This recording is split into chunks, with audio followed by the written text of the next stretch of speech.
This is a big one if you're into environment. This is about as big as it gets, they tell me, and it's an honor to be here with a terrific person who's worked so hard on this and some other terrific people. Thank you very much.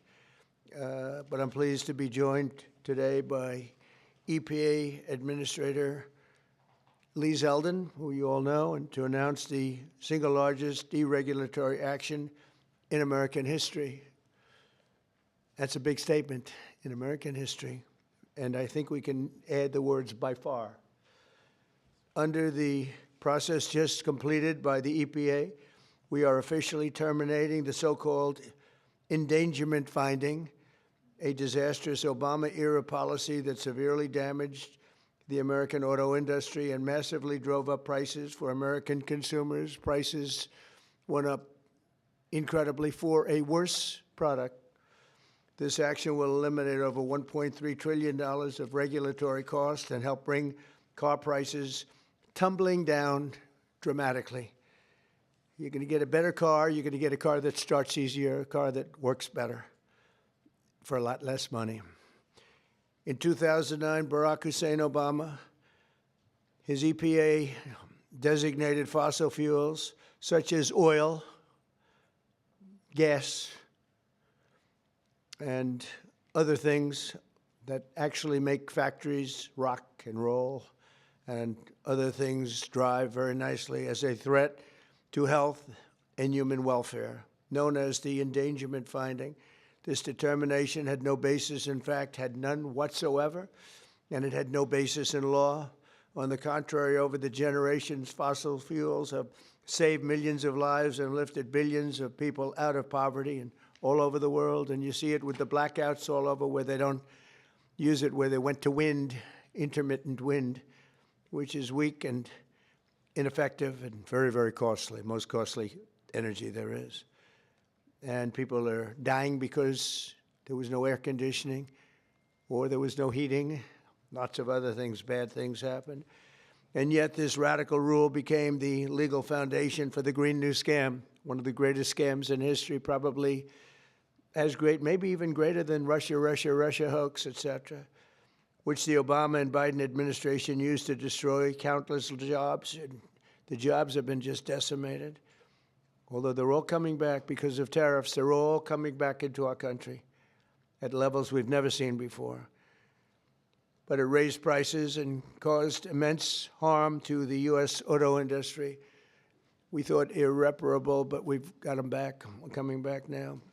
I was in Detroit, as you know, with Ford, and they had one of the earliest plants from the early 1900s, and it was going to be closed down. And then when I won, they said, let's keep it open for a little while. Let's see what happens. And they just announced, as you know, they're going 24 hours around the clock with that same plant that was going to be closed because of what we've done. For example, under the endangerment finding, they forced the hated start-stop feature onto American consumers, which unnecessarily shuts off a car's engine when you stop at a red light. In other words, the engine goes off. That's great. The endangerment finding was also used to impose the massive and really very expensive electric vehicle mandate, expensive in the sense that nobody wanted it. Everybody was going to be forced to buy an electric car in a very short period of time, even though you can't power the car because we would have had to spend $5 trillion on power stations. That's all dead, gone, over. These crippling restrictions were a major factor in driving up car prices to unprecedented levels, and the car that you were getting was not nearly as good. In 4 years under the Biden administration, the price of a new and used car rose more than 22%, all to facilitate the Green New Scam without achieving any meaningful impact on the environment, but making the car worse. That is why, effective immediately, we are repealing the ridiculous endangerment finding and terminating all additional green emission standards imposed unnecessarily on vehicle models and engines between 2012 and 2027 and beyond. This action will save American consumers trillions of dollars and will lower the average cost of a new vehicle by close to $3,000. Think of that. During my campaign, I promised to cut 10 old regulations for every new regulation. And we've exceeded that. We've instead done it 10 regulations. We were able to cut 129. So now we cut 129. So think of that. I promised to cut 10 old regulations for every new one, but we did more than 10. We did 129. It's something. Nobody can even believe it. So we did a lot of regulation cutting in the first administration, a record, nobody even close to it now. We're actually exceeding it in this administration. The biggest one yet that we've done is happening right now. So perhaps no industry has benefited more from our historic deregulation campaign than the U.S. auto industry. We canceled the EPA's absurd, just totally absurd, tailpipe emission standards, which was a disaster for automobile manufacturing, and revoked Biden's emissions waiver that would have allowed California to regulate automobiles for the entire nation. And they're crazy out in California. They have nothing but trouble out there, as you know. That's why people are leaving in record numbers. I also ended Joe Biden's extreme CAFE emission standards, saving the average American consumer much more than $1,000 when they buy a new car, but now we're talking about close to $3,000. These regulation cuts, combined with our tax cuts and tariffs, are the reason why the world's largest automakers have announced that they're going to be spending in excess of $100 billion in the United States in the next very short period of time, building new auto plants. We're bringing our auto plants, assembly plants, and factories roaring back to life, not even mentioning AI and all of the other things. We're building thousands of businesses in the United States. And if you remember, on my first day, they said if I could ever get the Dow up to 50,000 in my last year, in other words, in the fourth year, that it would be an unbelievable miracle. But don't worry about it, because it'll never happen, they said. And if I could get the S&P up to 7,000, they said, in the fourth year, they said it will never happen. Let's not even talk about it. I have things. Let's not even waste our time talking about it. Well, at the very end of my first year, the Dow hit 50,000. Now it's over 50,000. And 3 days before that, the S&P hit 7,000. So we didn't have to wait till the end of the fourth year. We just waited till the end of the first year. We've never had a country in a position like this, and a lot of it's due to tariffs, and a lot of it's due to the fact that we had a great election, and a lot of good things have been done. One of the good things I did was put Lee Zeldin in charge of our environment. So I'm going to ask Lee to say a few words. Thank you very much. Thanks, Lee. Thank you, Mr. President. This is a big deal. Under President Trump's leadership today, the Trump EPA has finalized the single largest act of deregulation in the history of the United States of America.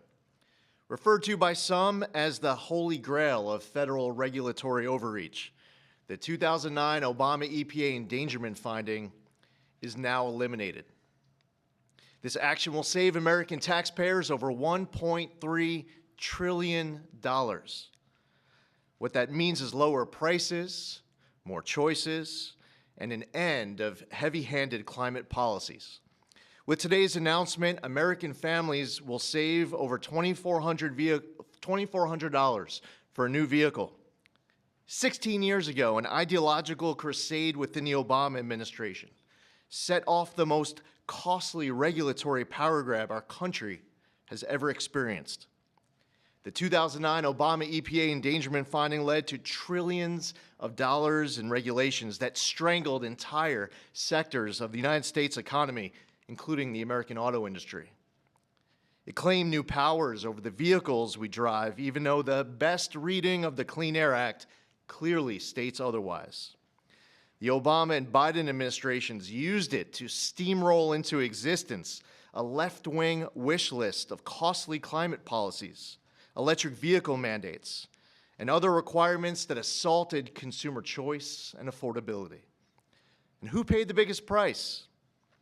hardworking families, small businesses, millions of Americans who just want a reliable, affordable car to get to work, take their kids to school, or go to church on Sunday. The endangerment finding and the regulations that were based on it didn't just regulate emissions. It regulated and targeted the American dream. And now the endangerment finding is hereby eliminated, as well as all greenhouse gas emission standards that followed. The red tape has been cut.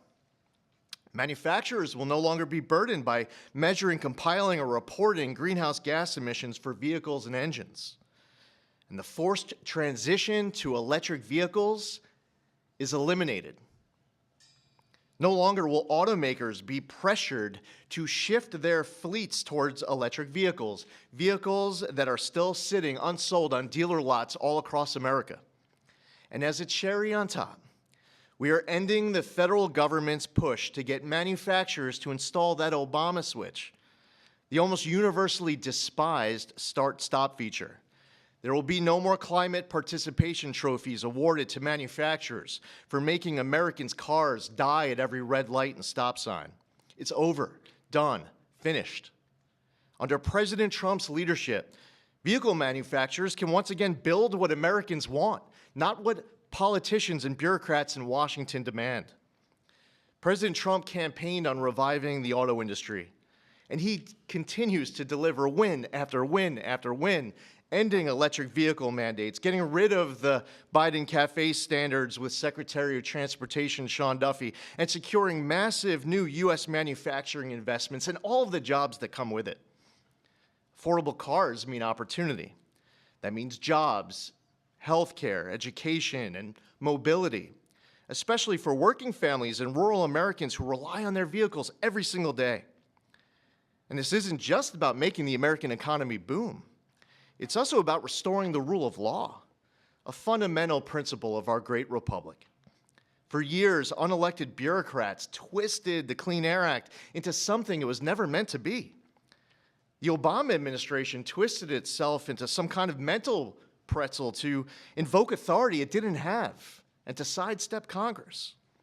They claimed that 6 greenhouse gas emissions from vehicles, some of which aren't even emitted from vehicles and trucks, contribute some amount above zero to global climate change, what they said endangered public health.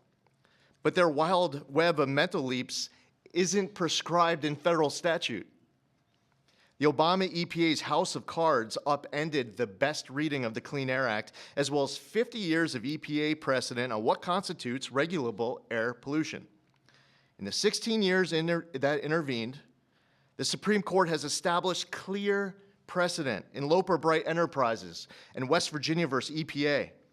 And in light of these Supreme Court decisions and other developments, upon his swearing in last year, President Trump immediately tasked on day one submitting requirements, recommendations, research on the legality and continued applicability of the 2009 endangerment finding.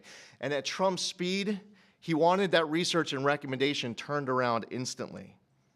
We looked at the Clean Air Act. We looked at what the highest court in the land had said, and we used a very simple metric.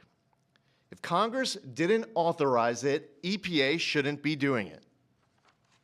Congress never voted for these climate mandates inside of Section 202 of the Clean Air Act.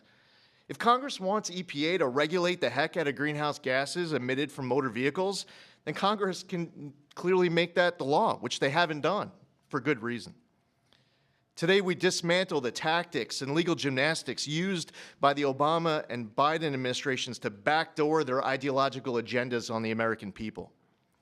Following the plain language of the law, we have now realigned EPA's rulemaking to reflect the Clean Air Act exactly as it is written and as Congress intended, not as others might wish it to be. Where our predecessors focused on trying to make and please a few fear-mongering climate alarmists, the Trump EPA is making decisions to benefit all Americans based on common sense and reality. And the American people are tired of paying the price of political games. Last November, they voted for an administration that would listen to them. They told us that the price of a newer, safer vehicle was too high. They told us they didn't want cars that shut off at every red light. They told us dealers were sitting on lots filled with electric vehicles that nobody wanted or were buying. The Trump EPA listened. We heard you and we acted. And today's action does not change regulations on traditional air pollutants and air toxics. This EPA is committed to providing clean air for all Americans. Powering the great American comeback is based on the singular focus of providing clean air, land, and water for all Americans while harnessing the greatness of the American economy. That's a big difference from our predecessor. We believe that we can and must choose both. If you want an electric vehicle, buy one. If you want a diesel truck, then buy that. If you want a gas-powered vehicle or a hybrid, well, more power to you. That's what freedom and choice look like. We're restoring the rule of law, we're grounding policy in reality, we're giving power back to the American people. And we're bringing back the American dream stronger than ever before. EPA will never waver on its core mission of protecting human health and the environment, and this administration knows we can do that while ushering in the golden age of America. To recap, the 2009 Obama EPA endangerment finding and all greenhouse gas emission standards on light, medium, and heavy-duty vehicles that followed is eliminated. American families now will save over $2,400 for a new vehicle. Today, the single largest act of deregulation in the history of the United States, over $1.3 trillion, the elimination of the endangerment finding is signed, sealed, and delivered. Thank you, Lee. That was long, but good. It was good. Maybe I should say great. It was great, and we appreciate it. Would you have anything to say, Russ? Please. Thank you, Mr. President. Literally no other president would have done this to get at the foundations of the Green New Deal, so tremendously excited that we are where we are today. Great work by Lee. I'm a little worried that this next year will be, EPA alone will be dereg east by the number of things that are going to come out of EPA. So great work to the team. $1.3 trillion in savings, massive historical opportunity. Thank you. Thank you, Russ. Please. Would you like to speak? You're worthy of it. Good man. Thank you, Mr. President. Today is a historic day led by President Trump's leadership. No other president, as Russ said, would have undertaken this and at the speed we did. It was a great team effort. This is the model of the Trump administration, everyone working together, mission aligned. And Lee is also working on cleaning up the horrible situation with regard to farm equipment. You could use John Deere as an example and other companies where tractors are unbelievably expensive and don't work as well because of all of the environmental nonsense that was put on them. Also excavators, any equipment like that, bulldozers, Caterpillar tractor would be a beneficiary, I guess, but the people are going to be a beneficiary because the equipment's going to be a lot less expensive, and it's going to also, most importantly, it's going to work much better, much better. So we're working on that immediately as we speak, and we'll probably make it so that any of that equipment built in the United States will not have to go through this. If it's built outside, I think we'll probably leave the standard the same. If people are going to send us equipment, let them have that standard for whatever it's worth, which is not much. And I think that's a very big announcement, too, and we're going to see if we can get that done very quickly so that all of that equipment that we have made, including lawnmowers, et cetera, you won't have to go to the finest schools in the world in order to figure out how to operate it. Okay? So any questions, please? President Trump, thank you for this. And after this much applauded move to roll back the former EPA's endangerment finding, what additional steps do you plan on taking to scale back what many are calling climate industry scams? Specifically, and Secretary Zeldin knows about these wind turbines they're trying to bring to New York. Judge is allowing them to be rebuilt right near your hometown in Jamaica, Queens. They're being called a national security threat for air traffic coming into the airport. What could you do to make sure these things don't destroy the environment? Well, we're trying to make sure it doesn't happen, and basically stopped all windmills in this country. It's the most expensive energy you can get. They're all made in China, a little bit in Germany, but mostly in China. And we're putting them all over our fields and ruining the fields and killing the birds and all of this. And the environmentalists say they like them, but they really are a tremendous eyesore. They ruined. Europe has gone, as you know, Europe isn't even recognizable anymore between immigration and because of, environmental things like the windmills, which are taking over. The people hate them. The energy is by far the most expensive. And we're fighting very hard to make sure that they don't get built. I hope we don't have one built during my administration. We inherited some contracts where they've gone down the line a little bit. We're trying to terminate them for a lot of different reasons. One of the reasons, as you had mentioned, it's endangerment for the military. It's also endangerment for airliners. So we're trying to take care of those situations now. They should have never been allowed in the first place. Yeah, Mr. please. President, thank you so much for taking Sure. questions. What do you tell Americans who are concerned that the $1.3 trillion in savings does come at a cost to public health and the environment based on Yeah, science? I tell them, don't worry about it because it has nothing to do with public health. This was all a scam, a giant scam. This was a ripoff of the country by Obama and Biden. And let's say Obama started it and got it rolling. And a terrible ripoff. They'll have more money to spend for health care if you look at it. Now they can go out and spend it on something that's meaningful.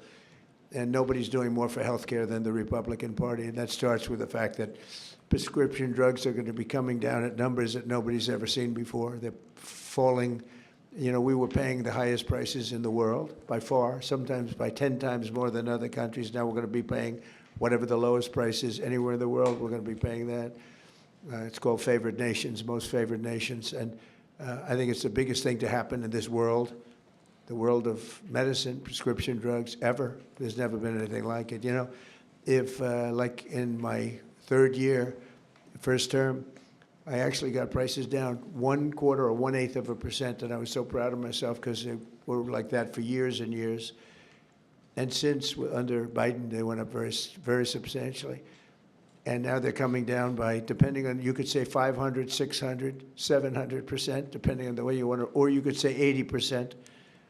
It doesn't matter. They're coming down by numbers that nobody ever thought possible. I got it all done, and I got it all approved, and all of the countries all over the world are going to pay more. They've agreed to pay more because of tariffs. I said, if you don't do it, we're going to have to tariff you, and they've all agreed to do it. Otherwise, they would have never done it. That was why no president has ever been able to get it done. Please. Yeah, Mr. President, you took more than 600 deregulatory actions in your first year here. Coming from the business world, you know how unnecessary red tape can hinder business expansion, investment expansion. Given the magnitude of this announcement here today and the deregulatory action you took in your first year, how much economic growth can we expect to see as your term progresses? It's a great question. I think that it'll be enormous. Who knows really what the number is, but I can tell you in terms of economic growth, we have $18 trillion being invested in this country right now, the most ever of any country by far, not even close. Think of it, no matter where, not just here. $18 trillion is coming in, and that money is being spent right now as we speak in new plants and equipments. And you may have heard Lee mention, I mentioned also, that over $100 billion is going to be spent in this very short period of time just by foreign auto companies on building auto plants in the United States. The greatest thing that ever happened to the United Auto Workers. The head man was not been nice to me, but now I understand he's saying this is the greatest auto president in history. But the auto workers gave me their vote, and they knew what I was doing, and they know what needed to be done. The tariffs saved them, but this is now taken it to a level that I think, Lee, that nobody ever thought even possible. They thought this was, nobody would have the courage to do it. We have to have the courage to do it because we're making America great again. This is a big factor in making our country great. If you look at some of these cars, they didn't even work. They had computers all over the place trying to save a half an ounce of fuel. We have fuel for the next 500 to 1,000 years under our feet, and they're trying like hell to save a half an ounce of fuel. The whole thing is just crazy. Please, go ahead, please. Mr. President, is climate cooperation with China no longer in America's interest? And could you please confirm that you are going to visit China the first week of April? Yeah, I'll be What would you visiting like to President Xi in April. Look forward to it. He's coming here later in the year, and I look very much forward to it. No, our relationship with China is very good right now, and this is, not relevant too much having to do with China, what we're announcing today. But no, my relationship with President Xi is very good. Yes? Mr. President, following your meeting with Prime Minister Netanyahu yesterday, has your thinking changed at all as it relates to these negotiations with Iran? No, we have or to the make a deal. timeline with Iran? We have to make a deal, otherwise it's going to be very traumatic. Very traumatic. I don't want that to happen, but we have to make a deal. They should have made a deal the first time, and they got Midnight Hammer instead. And this will be very traumatic for Iran if they don't make a deal. Look, if they don't make a deal, then it'll be a different story. But we had a very good meeting yesterday with Bibi Netanyahu, and he understands, but it's ultimately up to me. If the deal isn't a very fair deal and a very good deal with Iran, then it's going to be, I think, a very difficult time for them in the back. I guess over the next month, something like that. Yeah, shouldn't take, it should happen quickly. They should agree very quickly, yeah. Mr. President, we might be heading into a partial government shutdown. When was the last time you spoke with Chuck Schumer, and do you still feel Democrats are negotiating in good faith? Well, a week ago I spoke, but we have to protect our law enforcement. Actually, the Supreme Court gave a ruling, or one of the courts gave a very big ruling on masks, that you have the right to use them, for personal protection if you want. So I don't know how that interjects. They want our law enforcement to be totally vulnerable and put them in a lot of danger. They have some things that are really very, very hard to approve, frankly. As you know, it's only pretend. We had various of the other bills, that's all done, but we're left with this one. We have to protect our law enforcement, very important. Please. Why does Prime Minister Netanyahu want you to stop negotiating with Iran? He is, you're saying stop entertaining, stop talking to them? Didn't say that, we didn't discuss that. I'll talk to them as long as I like, and we'll see if we can get a deal with them, and if we can't, we'll have to go to phase two. Phase two will be very tough for them. I'm not looking for that. Mr. President, there are currently 0 Israeli hostages left in Gaza because of you. Thank you for that. Thank you. And now that the war is ending in Gaza and Israel, I wanted to ask, do you believe Bibi bears any responsibility for the security failures that we saw on October 7th? Well, October 7th was a rough time, and I guess everybody's responsible. It's you to look, but it was a terrible attack. It was a sneak attack. It was as violent as unfortunately, I've seen some of the results at levels that probably even you, good reporter, but probably you haven't seen. It was a horrible thing that took place. People were surprised. It was a surprise attack. Nobody saw that coming. He didn't see it coming. Nobody else would have seen it coming if they were in his position, I don't believe. But I can tell you he's been a very good wartime prime minister. He's been very strong. We've worked with him very well. We had tremendous success with Iran and everything else we've done. And he really has been. He's been, extraordinary as far as a wartime prime minister. Not easy. And, you have a president that refuses to give him a pardon. I think that man should be ashamed of himself. A pardon over this trial that's going on. The president of Israel, the primary power he's got is the power to give pardons. And he's not, he said he's given it 5 different times, but he doesn't want to do it because I guess he loses his power. I think the people of Israel should really shame him. He's disgraceful for not giving it. He should give it. But Bibi's been a great wartime prime minister, and I've been the best friend to Israel I think that they've ever had. A lot of people say beyond presidents that they've ever had, and we will continue to be. Yes, ma'am. Mr. President, voter ID polls very well nationally. Even the majority of Democrat voters want it. Right. So why do you think Senate Democrats are resisting the SAVE Act, and what is your strategy and realistic pathway to getting the SAVE Act passed to ensure free and fair elections for the next generation? It's such a great question. I appreciate it, actually, because it's called the Save America Act. We've changed the name. It's the Save America Act, and the Democrats are against it. I heard one of them saying, we will stop the Save America Act. No, we're trying to save America. And it has to do with largely voting. And basically, it's got 3 very simple points. It's got voter ID, photo ID, but voter ID with a photo, right? It's got the confirmation of U.S. citizenship. You have to be a citizen. So you have a vote, you have an ID. That's about a 99% one, and I think 90% with Democrats. Then you have confirmation U.S. citizenship. That's about a 99% one with Republicans, about 86% with Democrats, except Democrat politicians because they cheat on elections. And then you have no mail-in ballots. And there would be no mail-in ballots, very important. You know, we're the only country in the world that does a system like we do. We're the only country in the world that has mail-in ballots. The way we do this is unbelievable. It guarantees cheating. So it's no mail-in ballots with the exception of disability, illness, military, or if you're traveling, you can get an exemption. You know, if you happen to be out of the country for a good reason, you can have an exemption. So with exceptions, it's no mail-in ballots, and that will assure the security of our crooked elections. We have crooked elections, yeah. Mr. President, have you fired or disciplined that staffer who posted the video from your account that included the Obamas?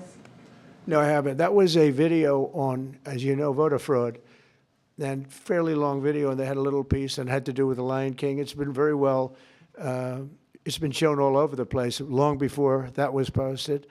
But that was a very strong, and I'm sure you saw it, a very strong piece on voter fraud. And the piece that you're talking about was all over the place many times, I believe for years. Yeah, please. Mr. President, were you aware that Secretary of Commerce visited Epstein's Island, and do you continue to have... No, I wasn't aware of it. No, I didn't. I actually haven't spoken to him about it. I wasn't. But from what I hear, he was there with his wife and children. And I guess in some cases, some people were. I wasn't. I was never there. Somebody will someday say that. I was never there. Yeah, please. This announcement that you made today, Mr. President, comes on the heels of a January jobs report that smashed industry expectations. Smashed all records. And the big feature of that was you reprivatizing the economy, an economy that was bloated with federal employment under the previous president. What's your message to Americans following this jobs report that smashed industry expectations? Is this just a sign that the best is yet to come? Thank you. The jobs report's amazing in certain ways because we have tremendously fewer federal employees, way down. And now I could have left them and added to what we did, and we would have had almost 100% employment. I could have gotten a great kick out of the fact that we're 100% employed. But we got rid of tremendous numbers of federal workers, and they hated me for it. Now they love me because most of them have gotten jobs in the private sector for 2 and 3 times more money than they were being paid by the federal government. We had some jobs where you had 10 workers for one job. 10 workers for a job that one person should be doing. And we've gotten rid of a lot of those jobs. And by getting rid of them, these people became available to work in the private sector. And as you know, the numbers are incredible. So the job numbers are incredible. The financial numbers are beyond belief. Again, they thought it couldn't be done in 4 years, and I did it in 1 year. And the numbers you're going to see is these, I don't know if you notice also construction numbers, the jobs for construction workers. You know why? Because they're building plants all over the United States. That's why. And when these plants open in a year from now, some sooner, some a little bit later, but when these auto plants, AI plants, and thousands of other types of plants, when they open over the next period of a year, year and a half, you're going to see numbers like we've never seen before in this country. Thank you very much, everybody. Thank you. Thank you. Thank you, Mr. President. Let's go.